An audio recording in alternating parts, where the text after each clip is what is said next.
Yehezkiel 8. Berhala kekejian yang ada di dalam bait Allah. Pada tahun ke-6 dalam bulan yang ke-6 pada tanggal 5 bulan itu, waktu aku duduk di rumahku berhadap-hadapan dengan para tua-tua Yehuda, kekuasaan Tuhan Allah meliputi aku di sana.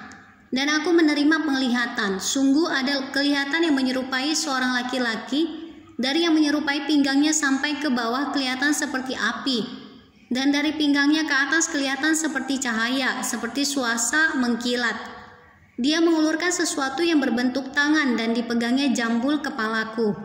Lalu roh itu mengangkat aku ke antara langit dan bumi dan membawa aku ke dalam penglihatan ilahi ke Yerusalem, dekat pintu gerbang pelataran dalamnya menghadap ke utara, di mana terdapat berhala cemburuan yang menimbulkan cemburu itu. Lihat, di sana tampak kemuliaan Allah Israel seperti penglihatan yang kulihat di lembah itu. Firman-Nya kepadaku, hai anak manusia, lihatlah ke utara. Aku melihat ke utara, sungguh di sebelah utara gerbang mezbah, dekat jalan masuk terdapat berhala cemburuan tadi. Firman-Nya kepadaku, hai anak manusia, kau lihatkah apa yang mereka perbuat? Yaitu perbuatan-perbuatan kekejian yang besar-besar yang dilakukan oleh kaum Israel di sini. Sehingga aku harus menjauhkan diri dari tempat kudusku. Engkau masih akan melihat perbuatan-perbuatan kekejian yang lebih besar lagi. Dan dibawanya aku ke pintu pelataran, aku melihat sungguh ada sebuah lubang di dalam temboknya. Firman-Nya kepadaku, hai anak manusia, perbesarlah lubang yang di tembok itu. Sesudah aku memperbesar lubang itu, lihat ada sebuah pintu. Firman-Nya kepadaku, masuklah dan lihatlah perbuatan-perbuatan kekejian yang jahat yang mereka lakukan di sini. Lalu aku masuk dan melihat sungguh segala gambar-gambar binatang melata dan binatang-binatang lain yang menjijikkan, dan segala berhala-berhala kaum Israel terukir pada tembok sekelilingnya.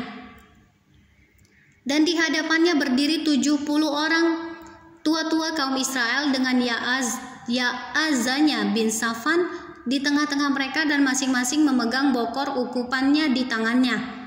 Dan keharuman dari asap ukupan itu naik ke atas.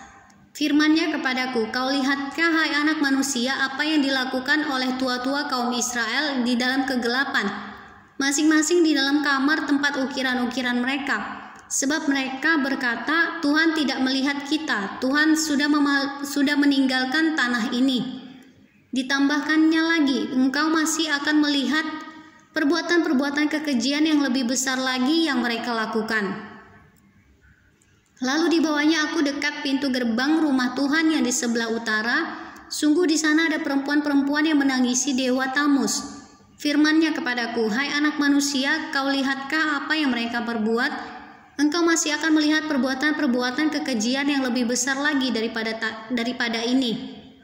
Kemudian dibawanya aku ke pelataran dalam rumah Tuhan. Sungguh dekat jalan masuk ke bait Tuhan, di antara balai bait suci dan mezbah ada kira-kira 25 orang laki-laki yang membelakangi bait Tuhan dan menghadap ke sebelah timur sambil sujud pada matahari di sebelah timur.